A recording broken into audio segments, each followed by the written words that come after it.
Tajb, wara il-tentattiv fjak u stupidu ta' Ġwanni u Ġagbu li pruvaw jieħdu promotion bl-irħis. Marwan Ġesu bl-għajnuna tommhom u għallu nixtiequ li nkunu wieħed fuq l-lemin li fuq ix-xelluk tiegħek fis-saltna tiegħek. Ma Ġesu kif il-rakkonti kompli li kif semgħu dan l-10 saru indignati għaż-żewġ taħwa. Bħalli kieku rrabjaw għalihom u dispjaċihom għalihom.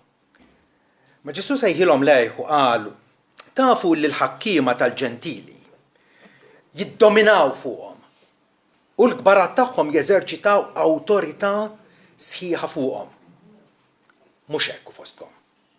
Anzi, kull min fostkom jixtieq ikun kbir se jkun serf tagħkom. U kull min fostkom jixtieq ikun l-ewwel se jkun il-sir tagħkom. Bħalma bil-bniedem ma ġiex biex ikun servut, imma biex iservi. U jagħti ħajtu bħala riskatt għal ħafna. Amen. Hemm baħar jaqsam bejn tkun imkabbar u tkun kbir. Tkun imkabbar dak huwa l-emil tax-xitan. Tkun kbir, Alla jagħmlek kbir. Bil-jumiljak. Il-kbir skont Ġesu Kristu huwa dak li jaqdi. Il-kbir huwa dak li jaqdi. U hawnhekk Ġesu jaħtaf l-opportunità minħabba din l-episodju ta' Ġwanni u Ġagbu, tnejn mill-apostli tiegħu, illi bil-pulit pruvaw jiġġagbinaw il-sħabhom biex jakkwistaw l-ogħla pożizzjoni immaġinabbli fis-saltna ta' Ġesu li jpoġġu l-eqreb miegħu wieħed fuq l-lemin li hu fuq ix-xelluk fis-saltna tiegħu. U Ġesu prattikament għalhom ma tafux intom titolbu. Il-rikjesta tagħkom hija waħda stupida jew waħda ma tagħmel sens. Għaliex min se jpoġġi fuq l-lemin u x-xelluk tiegħi dak huwa il-missier li jagħti dawn il-privileġġi u l-barkiet. U l-10 l-oħra allura li kienu qegħdin jisimgħu x'inhu għaddej fil-konverzazzjoni bejn Ġesu u Ġagbu Ġwanni. Kif semgħu dan l-10 saru indignati. Bħalli kieku kellhom dik ir-reżentiment li bħalli kieku wara dawn le xippruvaw jagħmlulna. Qed tifhem? Ma ddispjaċihomx il għaliex qed tara dawn tkabbru u aħna tantum. Le. Ħasbu illi kienu seħdulhom post kienu ħajġabbinawhom biex jilqu huma u ma jibqgħu l-art. Il-rabja tagħhom, id-dispjaċir tagħhom kien minħabba l-fatt illi setgħu illi ħaddieħor ħa il-promozzjoni mixtieqa u ma baqgħu lura. Din l-idea illi d-disċipli kienu kontinwament qegħdin jinvolvuhom fi kwistjonijiet minnu l-ikbar fostkom. Ġesu għażel 12. U għalilhom mhux intom għażiltu lili, imma jien għażilt lilkom. U ħtartkom. U dawn huma kienu l-eqreb disċipli ma' Ġesu li kienu jgħixu miegħu, jivvjaġġaw miegħu, jisimgħu jiprietka, jaraw fejn in-nies. U mhux darba jew tnejn illi kienu jitlewmu bejniethom min ħajkun l-kbir fosthom. Kważi qastiftijem din. Anke fil-kapitlu 18 darba saqsew Ġesu. Min huwa l-kbir fis-saltna tas-smawiet? Diġà kellhom din l-idea illi ħajkun hemm minnu kbir u ħajkun hemm Ġesu f'dik l-okkażjoni qabad tifel ċkejken, poġġi f'nofshom qalilhom minnu bħal dat tifel ċkejken dak huwa kbir fis-saltna tas-smawiet. Ġifier kull darba rrid illi jiġġieled kontra l-ideat imkabbra tagħhom. U sa l-aħħar net, meta kienu madwar il-mejda qed jiċċelebraw lejt, jiġifieri lejliet il-passjoni ta' Ġesu, sa l-aħħar net. Għamet kwistjoni bejniethom min se jkun l-akbar. Tal-ispirtu arroganti u mkabbar huwa fina. U nkunu qegħdin nagħmlu żball kbir jekk naħsbu u jgħaddu x-xib li dawk kienu għadhom żgħażagħ u dak u aħna maħniex hekk. Probabbli aħna hekk bħalhom. Jekk ikollna nkunu verament sinċira u nagħmlu eżaminazzjoni ta' nfusna u kif inġibu ruħna. U mhux biss xnejdu, Ġwanni u Ġabbu kellhom l-ardir illi ilisnu x-xewqa imkabbra tagħhom. L-oħrajn baqgħu lura, però bħalhom xtaqu li jkunu kbar, li jkunu f'pożizzjoni għolja. Ġesu hawnhekk allura jaħtof l-opportunità biex ifhemna l-koll x'inhija t-tmexxija ġenwina, min hu ta' bilħaq kbir.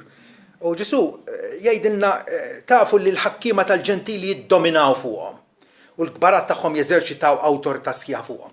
Kwalunkwe organizzazzjoni, kwalunkwe gvern, kwalunkwe għaqda umana fuq l-art, tajjeb fejn hemm ovvjament tmexxija, tajjeb dejjem issib ġerarkija, tajjeb in-nies komuni taħt, u mbagħad hemm is-supervisor fuqhom, u mbagħad hemm il-prinċipal, u mbagħad hemm jerġa' lill-manager, u mbagħad jerġa' fuq net. Dejjem hemm dik il-ġerarkija sellum milli inti tista' titla' skaluna sakemm tilħaq il-quċċata. U Ġesu qal fostkom m'għandux ikun hekk. Infatti għallinna intom il-koll aħwa. Il-koll aħwa. Intom il-koll disċipli naċ fl-istess merħla waħda tiegħi. Ġesu allura qed jgħidilna illi tikkupjawx l-istil ta' tmexxija illi taraw fid-dinja, fis-soċjetà tagħkom. Huwa stil fejn wieħed jiddomina jekk jiena ksibt il-poter, issa rrid nagħmel minn kollox biex nikseb kemm jista' jkun minnu. Bħal minn għalhekk kien il-Papa il-Jun ma nafx li ma wieħed 11 naħseb jiena. Issa li ksibna l-papat, ġifieri issa li sirt Papa, jiena rrid ingawdi dil-pożizzjoni. Le, Ġesu għallinna mhux bi-stil dominanti l-qas despotiku jew dittatorjali, għax inti mexxej jew għandek rwol ta' mexxej allura li tajt inti u ħadd ma jista' jkorreġik u ħadd ma jista' jtik parir. Jew xi stil abbużiv u tiranniku, dak il-pagani jagħmlu hekk. Il-pagani li ma jarfux illi fuqna l-koll hemm alla l-imbierek li huwa s-sit u li mgħallem tagħna l-koll. L-istil tal-pagani huwa illi jekk jiena fil-tmexxija ħanasar il-ta' taħti bħalma nasar l-ummija u malli nieħu dak li nista' minnhom bat narmihom. Huwa hija xi ħaġa regolari li ssir regolarment. L-istil li Ġesu qed jipproponi biex aħna nkunu ta' bilħaq nies kbar fis-salt tal-Smawiet hija illi mhux jekk inti għandek pożizzjoni ta' tmexxija u jien għandi pożizzjoni ta' tmexxija, int bħala missier għandek pożizzjoni ta' tmexxija, int li inti għalliem fi klassi għandek pożizzjoni ta' tmexxija, xi ftit jew wisq kollha kemm aħna għandna pożizzjoni ta' tmexxija. Vera jew le? Anke jekk inti u għandek tarbija għandek pożizzjoni ta' tmexxija. Kif qed trabbi dik it-tarbija kollha kemm aħna. Allura pożizzjoni ta' tmexxija mhux li tifga l-personalità ta' dawk taħtek, ta' dawk li qed tmexxi, imma aktarx li tiżviluppa l-potenzjal tal-ispirtu fihom. Aħna jien kif nħares lejkom. Nies konvertiti li għandkom l-ispirtu tal-Alla fikom. Allura naf li hemm potenzjal fikom. Li kapaċi mhux biss tiskopru d-doni tagħkom, ma tiżviluppawhom biex tħaddmuhom fil-miġema ħalli il-koll flimkien nkunu mobilizzati, nikbru flimkien, nimmaturaw flimkien, dak huwa x-xogħol propju ta' mexxej li fuq u hemm il-barka talla. Ovvjament jekk ikollna nħarsu lejn l-istorja tal-Knisja għandek 2000 sena x'ġara. Il-Knisja fehmitu li Ġesu hawnhekk fejn jgħidilna li mhux hekk għandu jkun fostkom. Anzi, kull min fostkom jixtieq ikun kbir se jkun serv tagħkom. Meta taqra l-istorja tal-Knisja x'ġara tara kemm ta' bilħaq dan l-ideal li jpoġġu qudiemna Ġesu mhux biss ma mmirajniex lejh, imma kważi nsejnieh. Għaliex nafu pereżempju fil-Medjuevu għandek knisja li kienet għadha knisja waħda għall-inqas qabel ma il-punent inqasam minn mal-Vant, għallu kellek il-Knisja Kattolika Rumana u l-Knisja Ortodossa Griega, pero kellek knisja waħda li prattikament qed tisloħ lin-nies, tisraqhom kienet. Tbelhom l-indulġenzi, taħodilhom flushom. Tmexxija użata ħażin, tmexxija abbużata, illi tisloħ taħkes lill-parruċċani. U riżultat hekk ħares lejn il-proprjetà u l-katedrali u x'tiftaħar bih il-Knisja Kattolika Rumana llum? Vera? Jiddispjaċini jekk forsi qiegħed nirfes fuq il-kallijiet ta' xi wħud minnkom, imma dak ukoll riżultat ta' tmexxija abbużiva. Tmexxija abbużiva. U sal-lum għada tipproponi u tgħallem dottrini antibibliċi li l-nies qiegħda żommhom taħt il-ħakma tagħha, tgħidilhom li hemm bżonn iħallsu biex jeħilsu l-erwieħ tal-qraba tagħhom mill-purgatorju li huwa fittizju li ma jeżistix, u tibqa' tisloħ b'mod tiranniku lin-nies tagħha. Dan huwa l-ispirtu tal-Antikrist nsejħlu jiena, l-ispirtu tal-Antikrist. Illi flok ma jgħallem il-verità biblika, jivvinta dottrini biex lin-nies jakkishom u jżommhom taħt il-granfi tagħhom. Spiritu illi anke fi żmien l-Apostli beda jidher. Tiskantawx, fi żmien l-Apostli stess beda jidher. Ġwanni kiteb ittra qasira, t-tielet ittra tiegħu infatti. Fejn fija jgħid ktibt xi ħaġa lill-Knisja, iżda Diotrefe li jħobb ikun l-ewwel fosthom ma jirrikonoxxiniex. Dan il-bniedem probabbilment kien presbiteru fil-Knisja, mexxej fil-Knisja, li jħobb ikun l-ewwel fost diġà kien qiegħed jipprova jirfes fuq ħadd ieħor biex ikun prominenti u għaspejjeż ta' kulħadd. U qed jgħid dan ma jirrikonoxxix lill-Apostlu Ġwanni. Minħabba fekk, jekk niġi se niġbed l-attenzjoni għall-email tiegħu li qed jagħmel, jixlina ġustament bi kliem ħażin u billi mhux sodisfatt b'dal-aġir lanqas u nnifsu ma jqal l-aħwa u jipprojbixxi lil dawk li jridu jagħtihom merħba u jixxithom il-barra mill-Knisja. Għandek mexxej abbużiv. Mexxej abbużiv li Ġwanni qed jikteb lil Gajju u qed iwissieħ dwaru. Jiġifieri ma taħsibx illi dawn l-affarijiet bdew jiġru xi sekli ta' snin wara li mietu l-Apostli. Fi żmien l-Apostli dan l-ispirtu mkabbar kien diġà hemmhekk. U la darba huwa tant mifruġa l-ispirtu irridu nassu u rridu ngħidu li wis probabbli jiena imdakkar meħud dal-ispirtu tal-gburija jinsab fija wkoll. U allura nixtieq u rrid li nimmortifikaħ. Id-disċipli imisshom ikunu karatterizzati b'umiltà u qati. Id-disċipli vera ta' Ġesu, il-Ġesu għandu pjaċir bihom, dawna tarafhom il għaliex lesti li jaqdu mingħajr ma jkunu rikonoxxuti, mingħajr ħadd ma jġiedilhom proset, mingħajr ħadd ma jġiedilhom grazzi, imma jaqdu. Għaliex għax jafu li qegħdin jaqdu lil Sidhom Kristu.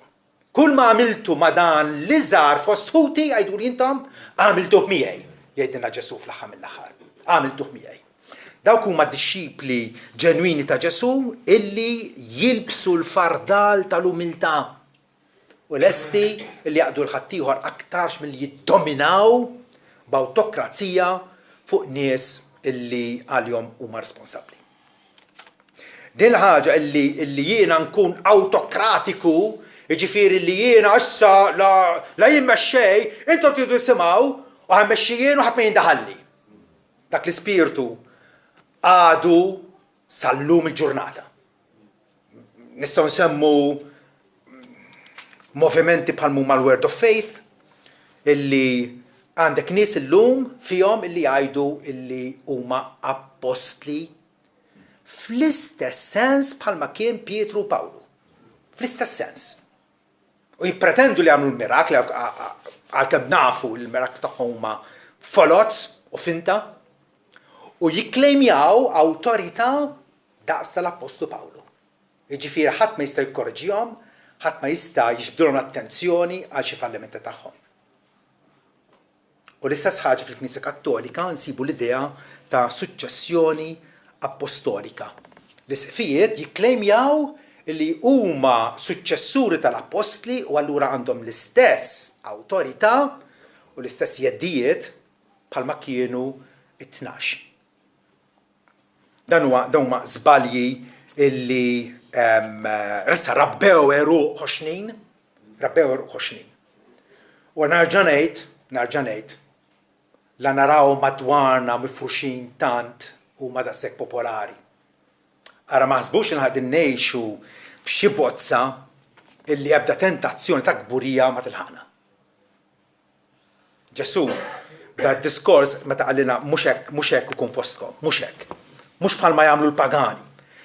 Ġesu ma kienx qed jinnega l-użu ta' awtorità umana. Infatti, pereżempju, lil Pietru qallu jiena nagħtik l-infieta tas-Satan smawiet. Ġifieri Ġesu iddelega awtorità lil Pietru. U aktar tard l-12 kollha kemm huma. Il-presbiteri, pastors fil-Knisja għandhom awtorità. Perdu noqgħdu attenti li dik l-awtorità ma tiġix użata ħażin għaskapitu ta' dawk immexxija. Kull min huwa f'pożizzjoni ta' awtorità jew ta' tmexxija jeżisti għal ħaddieħor u mhux għalih innifsu. Ġesu hawnhekk jesponi l-abbuż oppressiv ta' tmexxija. Meta inti tuża tmexxija biex toppressa jew takkes jew tesplojtja lil ħaddieħor. Meta tisfrutta lil ħaddieħor. Bħalma kien jagħmel Farawn. Farawn li kien jgħid li huwa inkarnazzjoni ta' wieħed mill-allat Eġizzjani. Tajjeb, u allura kien jaħseb illi n-nies għalihom huma dubbien. U kien jużhom u jaħqarhom u jsawwathom. Meta il-Farawn ċesri kien jagħmel l-istess fil-komuniżmu, tajjeb, il-komuniżmu il-pedament tiegħu huwa lil Alla ma nix nambuh infatti Alla ma jeżistix u nagħmlu lilna nfusna Allat. U allura fis-sistema komunista dak li jgħid fil-quċċata net tal-ġerarkija ma tistax tinnegah jew tmur kontrih għaliex ovvjament tispiċċa brasek imtajra ma fuq għandok. U nistgħu nsemmu wkoll il-linja twila u abbużiva tal-papijiet illi bħal Farawn jikklejmjaw u għadhom sal-lum jikklejmjaw illi għandhom awtorità divina li ħadd ma jista' jieħodha kontrija. Katekiżmu popolari tal-Knisja Kattolika, New York Catechism, insibu miktub hekk ara fih. Il-Papa huwa il-ħakkiem universali tal-verità, l-arbitru tad-dinja, l-imħallef suprem tas-sema u l-art, l-imħallef ta' kulħadd u mhu ġudikat minn ħadd għax hu Alla nnifsu fuq l-art. Katekiżmu popolari illi intuża u tara katekiżmu li ħarġu llum ma ssibx dal-preċiżi kelmiet ma l-istess sentimenti. Bażikament qed jgħidulek l-istess ħaġa b'mod inqas toff. Ma hekk l-ispirtu li Ġesu tkellem kontrih mhux ġudikat minn ħadd għax huwa Alla nnifsu fuq l-art. Kapaċi l-bniedem jasal biex jgħid da bħal dan? Iva, għax il-bniedem huwa mkabbar. Jien mkabbar, inti mkabbar, aħna il-bnedmin magħmulin mit-tafal. Nies imkabbrin. U Ġesu qed jgħidilna u jiftinna għajnejna għodu attenti. Għodu attenti, tagħmlux bħalma jagħmlu l-pagani, intom tiegħi. U aktar quddiem se jgħidilna illi bħalma bil-bniedem ma ġiex bikun servut. Jien Alla nnifsi illi ġejt nagħmar f'ħostkom ma ġejtx biex intom toqgħodu sservuni, ma ġejt biex jiena nservi lilkom. Wow! Dak huwa l-ispirtu. Dak huwa l-ispirtu korrett. Mhux hekk ikun fostkom jgħidilna Ġesu, mhux hekk ikun fostkom. M'hemm ebda lok fil-Knisja għal mexxejja illi ħsibhom biex jiddominaw, ħsibhom biex jaħkmu fuq ħaddieħor. Aktar il-qudiem Ġesu se jindirizza lill-mexxejja ta' żmienu illi kienu jixbħu ħafna il-mexxejja abbużivi illi rajna papijiet, patriarki u nies illi ollew li nfushom fuq pedestal, ollew li nfushom, mhux għall-olja, ollew li nfushom. U għallu għax insabu li nfushom bat floli, ħasbu li għandhom xi dominanza fuq ħaddieħor. Imma Ġesu qed jgħid intom tkunux imsejħin rabbi għax wieħed u l-għallim tagħkom. Intom il-koll aħwa. U ssejħu l-ħadd missierkom fuq l-art għax wieħed u missierkom ismewwieti. Lanqas m'għandkom tkunu msejħin mexxejja għax il-mexxej tagħkom wieħed il-Kristu. Imma l-ikbar fostkom se jkun serv tagħkom. Kemm diffiċli din? Kemm diffiċli biex b'konvinzjoni din naqbada u ngħid jiena rrid nkun kbir billi nservi. Billi naqdi. U kull min jolli l nnifsu għad ikun umiljat jgħidilna. U min jumilja l nnifsu għad ikun molli. Din hija l-modija li Ġesu jpoġġu qudiemna. Mhux il-mexxej, il-bniedem kbir fis-salt Natalla, mhux qed hemmhekk biex jisfrutta l-ħaddieħor, imma biex jaqdihom x'jagħti servizz. It-tmexxija fost il-poplu Talla għandha tkun immarkata b'servizz sempliċi u aġir fl-aħjar interess ta' min hu mmexxi. Ġifieri kwalunkwe mexxej, jekk huwa katekist, pastor u x'inhu, irid jgħid f'qalbu jien neżisti biex inservi l-ħaddieħor. Biex inservi l-ħaddieħor. Il-mexxej għaqli, il-mexxej illi Alla għandu pjaċir bih, jagħti lin-nies mhux jixtiequ kif jagħmlu ħafna għalliema folots popolari li għandhom dan il-mega churches fid-dinja. Dawk in-nies irriduhom għax qed jagħtuhom dak li jixtiequ n-nies. Jarxulhom widnejhom biħrejjef u b'falsitajiet. Il-mexxej illi fuqhom is-siġill ta' Kristu jagħti lin-nies x'jeħtieġu. Iwissihom illi hemm infern bħalma wkoll hemm ġenna. U l-wieħed hemm bżonn jindem jagħti daru għad-dnub u jdur lejn Kristu u jafda fis-sakrifiċċju tiegħu fuq is-salib. Mhuwiex messaġġ illi jżiel bil-kburija umana, mhuwiex. Anzi, il-Vanġelu jisħaq mal-art il-kburja tagħna x'jurina li aħna maħna xejn, falluti u jekk hemm tama għalina tittama tinsab biss fuq il-Kalvarju. U allura meta il-mexxej jagħti lin-nies dak li jeħtieġu, x'ħajġri? Mhux ħajkun popolari. Mhuwiex ħajkun popolari. Għax-xejn. Imma kif qal xi ħadd, jekk trid tagħmel lil kulħadd ferħan, tkunx mexxej. Bih il-ġelat. Kulħadd ikun ferħan bik u kulħadd jaċċettak, arma gabbana bih il-ġelat għax kulħadd iħobbu l-ġelat. Imma jekk inti ħadbih il-verità, ħadd offriha lin-nies, ħataqla fuq ċek. U allura aktar minn hekk, mhux li nkunu nisfruttaw il-ħaddieħor jew nikkontrollaw il-ħaddieħor bħalli kieku inti u wara ma tmux ħadd ħaddieħor għax issa jiena inti mhux dak il-kontroll. Imma aktarx inti inkarigat bil-kura tal-irwieħ. Għandek nies illi trid illi dawn ikunu immaturaw, qegħdin tarhom jimmaturaw bħala dixxipli ta' Ġesu. Pietru meta indirizza lill-presbiteri ta' żmienu għalilhom kliem illi tajjeb nomoduh fl-ewwel Pietru 5 fejn jgħidilhom iraw il-merħla Talla fostkom billi tissorveljawha.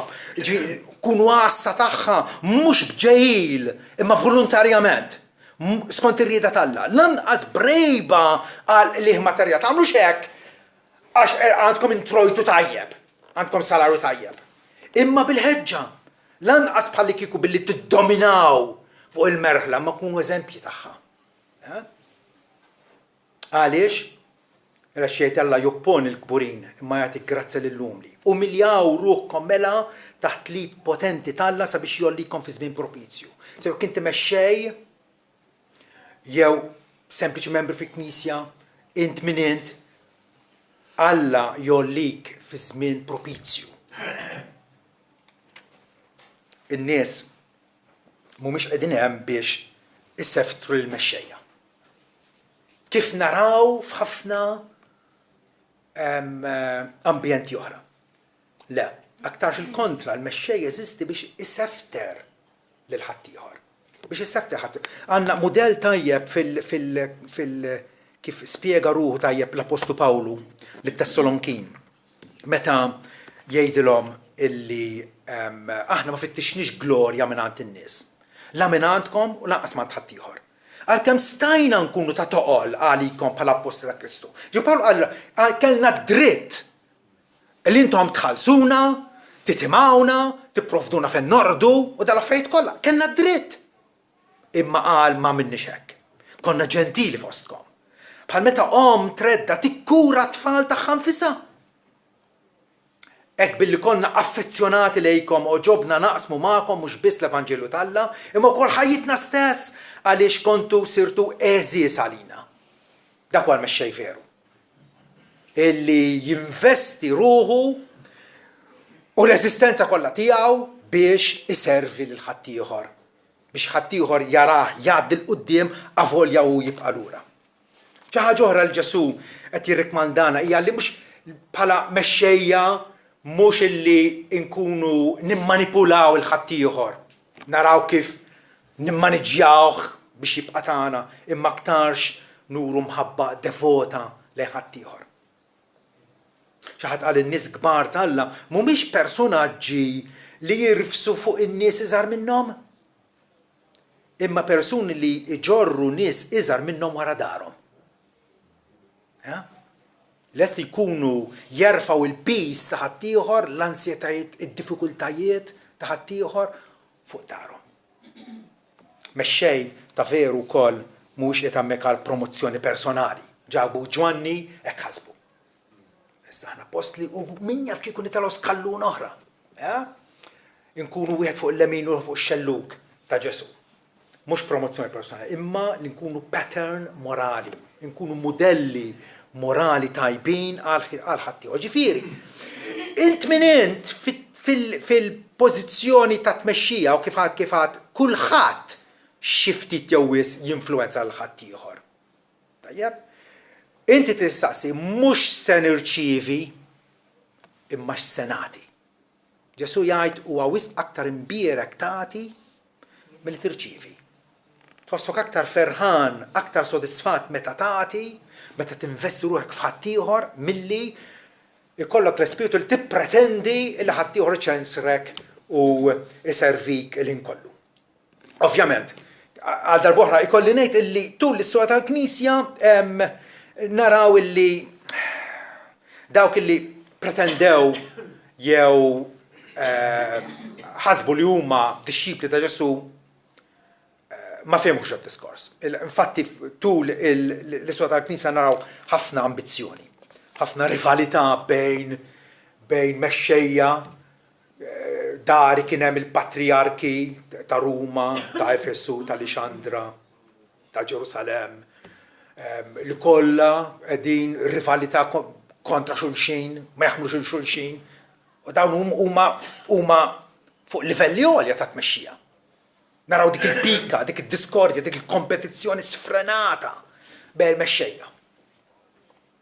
Kemm indumu biex nitgħallmu? Għadna sal-ġurnata tal-lum, il-Bibbja hija għad-dispożizzjoni ta' ħafna min-nies, hemm min jaf x'tgħid il-Bibbja u xorta jibqa' jagħmel fattieħ, xorta jibqa' jfittex l-avvanz personali tiegħu aktarx milli jservi. Mexxej bl-approvazzjoni ta' Kristu huwa serf u l-sir. Diakonos u doulos. Diakonos huwa wieħed illi iservi l-imwejjed, illi huwa waiter, illi qiegħed hemmhekk għal ħadd ieħor. U doulos il-sir jew skjaf li m'għandu ebda dritt personali tiegħu, m'għandu ebda dritt. Il-mogħdija għad-dinjità u l-kopor hija l-isfel jgħidilha Ġesu. Hija l-isfel. Trid tkun kbir u milja lik innifsek. Għaqdi. Dik hija il-mogħdija li Ġesu jirrakmandalna. Alla niftakru jirriversja il-mistennijiet umani. Aħna naħsbu li aktar ma nkunu pubbliċi, aktar ma nkunu magħrufa, aktar ma jkollna nies li ċensrulna, aktar aħjar. Aktar din navvanzaw. Frattant, milux smajna illi ħafna li mal-ewwel se jiġrilhom. Se jiġu l-aħħar. U tal-aħħar l-ewwel. Yani ngħidilkom m'għandix dubju.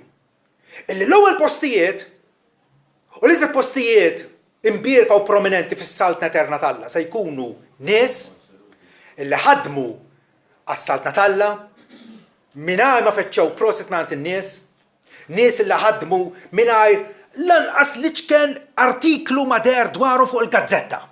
Ħajjithom kollha. Nies illi għexu u mietu indifnu ħadd ma jaf fejn indifnu. Dawk huma n-nies li Ġesu għandu pjexir bihom. Storikament, ix-xenarju huwa radikalment differenti. Jiena niftakar meta kont tifel, qegħdin nagħlabu l-ballun f'nofs triq. Fil-ġeb, ġej l-isqof. Konna ninżlu għal kubtejna u mbaxxu rasna u għaddej l-isqof bil-karozza. Tiġix tgħidli ma tiftakrux intom ukoll. Tax ġennu. Possibbli. Da li jippretendi lu għamexxej tal-Knisja. Li jirċievi dell-adolazzjoni, din hija adolatrija. Din hija adolatrija. Ma jafx li hu magħmul mit-tafal bħalu bħalek. Imma darb'oħra rrid nirrifletti fuq innifsi. Jien magħmul mit-tafal. U ma nistax nippretendi li ħanitla fuq pedestal u għala ma' ħadd ieħor. Le. Darba saqsew l-Arċisqof Gonzi għalulu meta bdiet il-Knisja titlef il-poter tagħha f'Malta. Għalilhom intu ngħid meta darba tajt idi biex ibusieli persuna u ma bisilix. Ejja. Però għanna storja twila, il-papa li jkun merfuq fuq sedja ġestatorja, tafu x'inhi dik isa baldakkin u jimxu bih in-nies u qiegħed fuq dil-pultruna u kulħadd imil qudiemu u jinżar kubtejh qudiemu u jgħaddi purċissjoni. Dik ilha ssir mis-seklu 16, mill-bidu tas-seklu 16. Tifhem. Issa l-moda ġdida hija li juża l-Pope Mobil. Imma l-Papa Ġwanni Pawlu II għalilna sejħolix Pope Mobil, għax miex dinjitu, miex kelma dinjituża biżżejjed. Issejħolix Pope Mobil għax miex kelma dinjituża biżżejjed.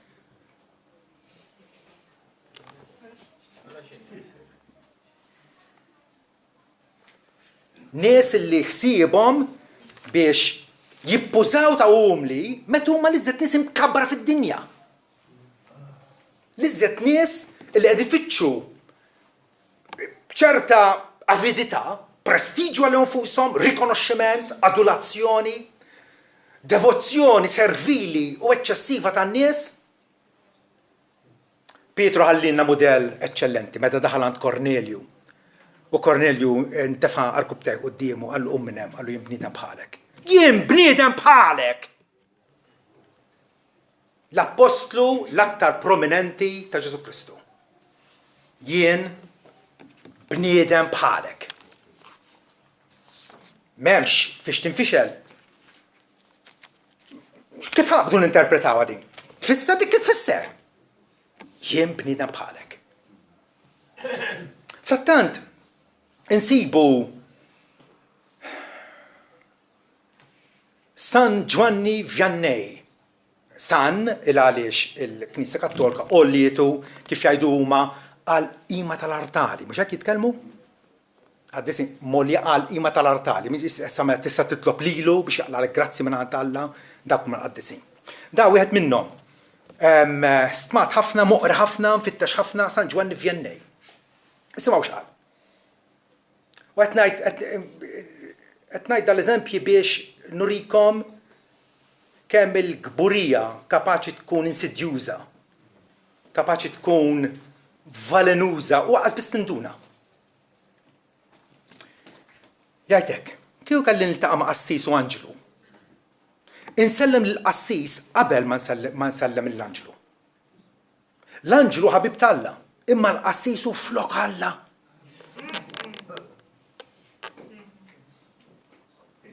Alter Christus jgħidulu l-Qassis.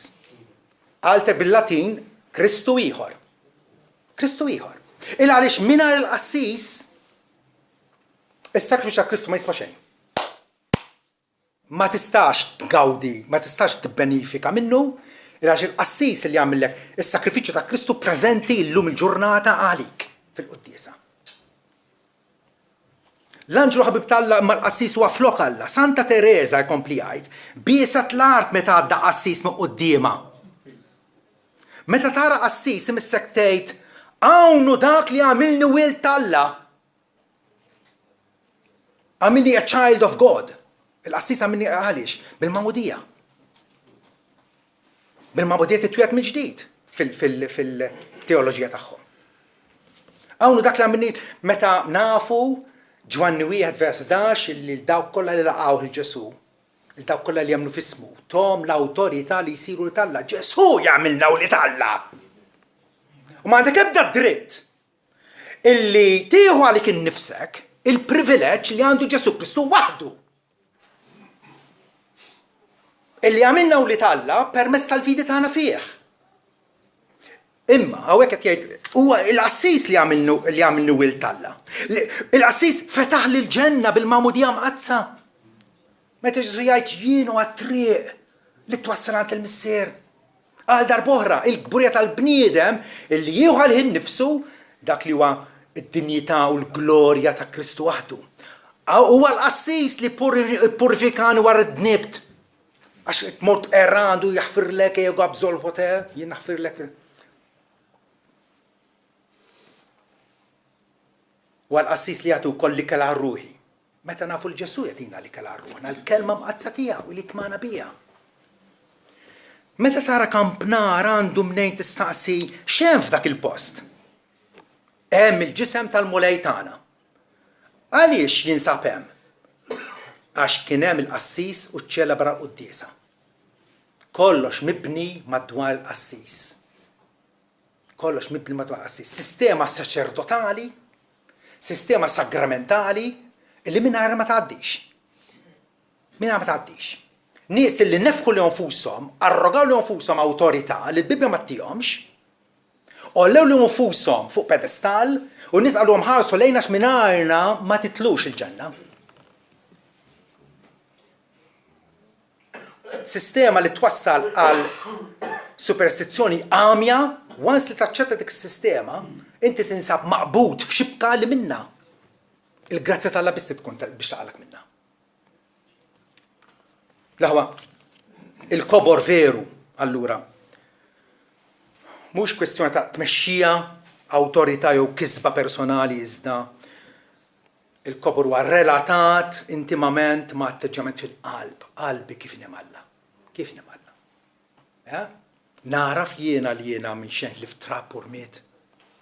U li għall-oġbu li sejjaħli, vera, u jagħtini il-privileġġ li naqdih, narfu, inħobbu, dak huwa bniedem kbir.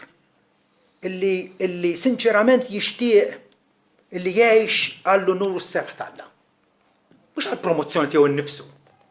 Illi jgħix għall-ġid tal-proxmu, mhux biex avvanza li hu nnifsu.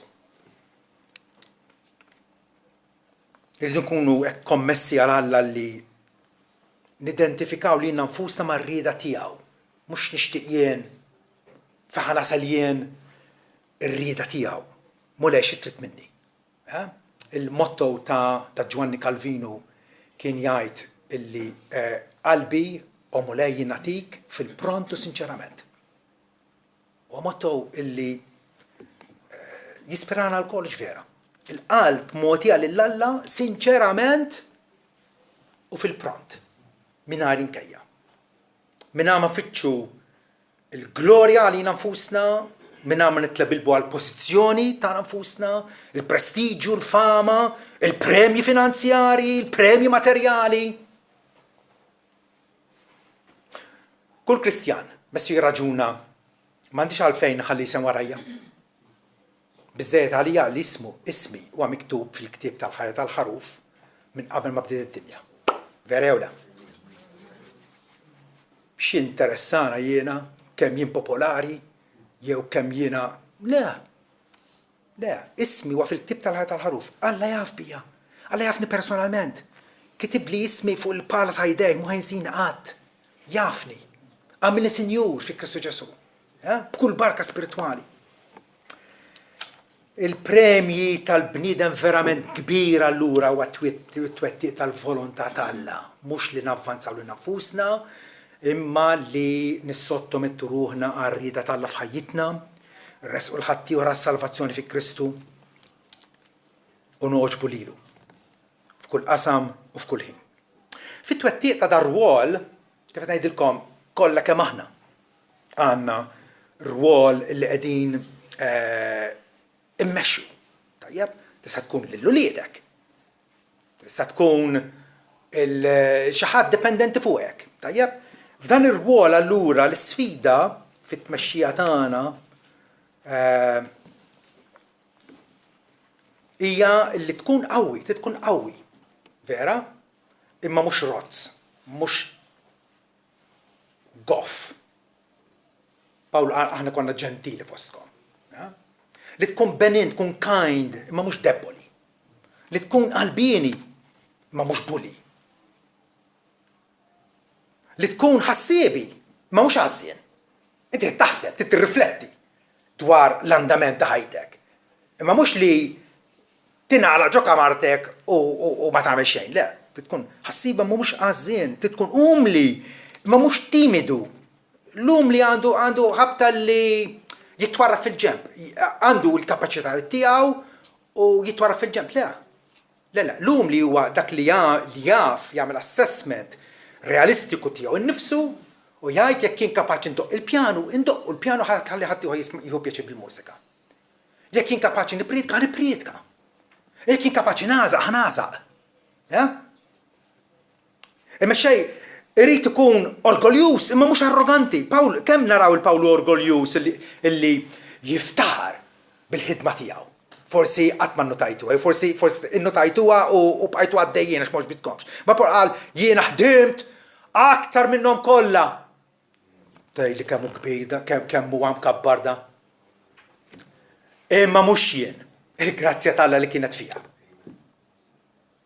Orgoljus, imma mhux arroganti. U kapaċi wkoll li nieħdu l-ħajja anke b'sens ta' umorizmu, imma mhux li nitbelħu. Kapaċi jekk ħadd ieħor jagħmel ċajta fuqek toħodha. Min ma jħux ċajta fuq innifsu, għajdu li x'inhu? Mkabbar. L-imkabbar ma jissapportix meta ħadd ieħor waqgħu ċajt. Ma jissapportix. Max Dupree jgħid kara, l-ewwel responsabilità ta' mixxej hija li jiddefinixxi r-realtà. Huwa realistiku, mhux rasu fis-sħab maqtuħ mir-realtà tal-ħajja. Mela, l-ewwel responsabilità ta' mixxej hija li jiddefinixxi r-realtà. L-aħħar waħda hi li esprimi l-gratitudni tiegħu. Mhux bniedem li jbarqam u jeqret u jikkritika ħin kollu. Jesprimi l-gratitudni, jaf illi qed jirċievi ħafna fl-aħħar mill-aħħar. Bejn l-ewwel u l-aħħar jgħid il-mexxej huwa servjent u naqbel miegħu perfettament. Bil-bidu sa tmiem mexxej huwa servjent. Pawlu jgħid mela x'inhu Apollo? U x'inhu Pawlu? Servi biss, jgħid. Servi biss. Li permezz tagħhom immintu saħansitra bħalma is-sit tal-opportunità lil kull wieħed. Kbir kemm inti kbir, qoddim Alla tibqa' sempliċi serv. Għaddej. L-ikbar profeta, ovvjament, apart minn Ġesu Kristu, il għadder fuq wiċċ l-art tafu min kien Ġwanni l-Battista, vera? Ġesu qal ħadd ma ħareġ minn ġuf ta' mara ikbar minn Ġwanni l-Battista. U kif jintroduċih Ġwanni l-Evanġelista fil-Vanġelu tiegħu? Jgħid hekk ara dwaru. Kien hemm raġel mibgħut minn Alla jismu Ġwanni. Raġel.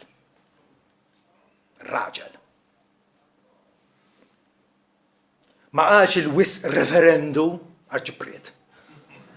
Ma qalx l-eċċellenza tiegħu il-profeta Ġwanni. Jew referendu Monsinjur, jew il-qdussija tiegħu.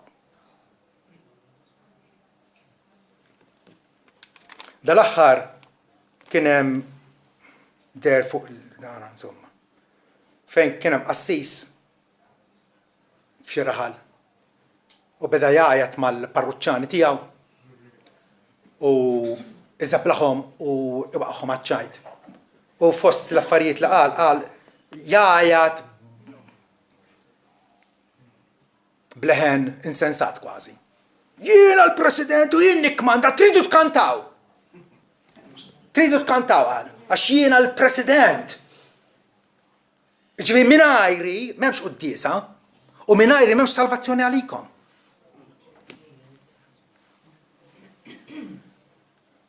Dana qabżitlu u esprima dak li hemm f'qalbu. Jew is nibża li dak l-istess spiritu ta' tburija jinsab fiha. Wis nibża. U rridu noqogħdu mhux attenti, mhux b'seba' għajnejn, b'seba' mitgħin. Għax dak magħmul mit-tafal u jien ukoll magħmul mit-tafal. Laħwa.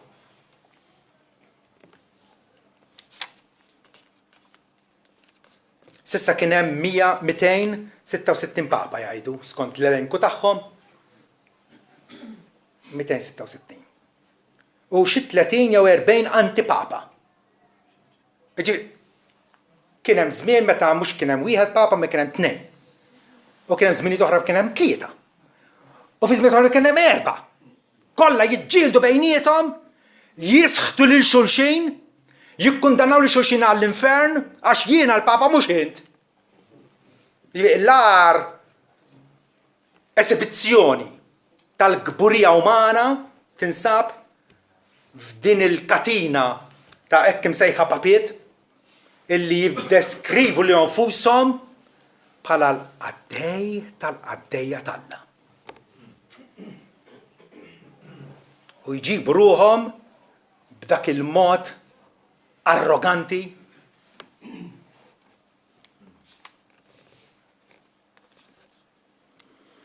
ħasra illi hawn nies fid-dinja illi tikbrilhom rashom tant illi jebda kappell ma jibqa' jiġihom. Vera jew le? Tikbrilhom rashom u laqqas biss jirrealizzaw. David x'talbu lil Alla. Urini d-difetti moħbija tiegħi. Id-difetti moħbija tiegħi Salm 19. Urini l-eltijiet mistura tiegħi għax hemm eltijiet. Hemm dnubiet ħorox fina li kważi qatt ma realizzanihom. Kemm hu sabiħ tajjeb illi bħall Apostlu Pawlu ngħidu, Pawlu hekk beda kemm il-qittra tiegħu. Pawlu l-iskjaf ta' Ġesu Kristu. X'titlu isbaħ jista' jkollok minn hekk. Ħallina mill-qdussija tiegħek u mill-eċċellenza tiegħek. Pawlu l-iskjaf ta' Ġesu Kristu.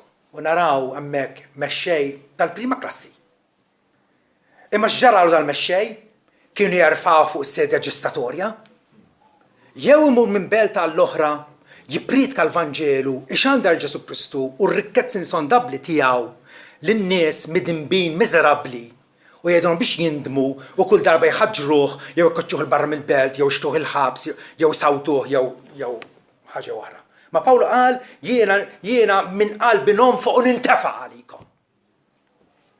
Nonfoq milli għandi u nintefa' għalikom. Għalkemm qal naf li jekk ma ħobbkom inqas nkun maħbub, imma xorta waħda baqa' jħobbhom. Xorta waħda baqa' jħobbhom. Għaliex? Għax kien jaf illi fl-aħħar mill-aħħar il-premju mhux se jieħdu u m'għandniex għalfejn nieħdu l-premju mingħand in-nies. Jew il-prosit mingħand in-nies. Hawnhekk bħala Knisja maħniex qegħdin hawnhekk biex noġbu l-ħadd ieħor. Qegħdin hawn biex noġbu l-Ġesu Kristu li mgħallem uniku u suprem tagħna.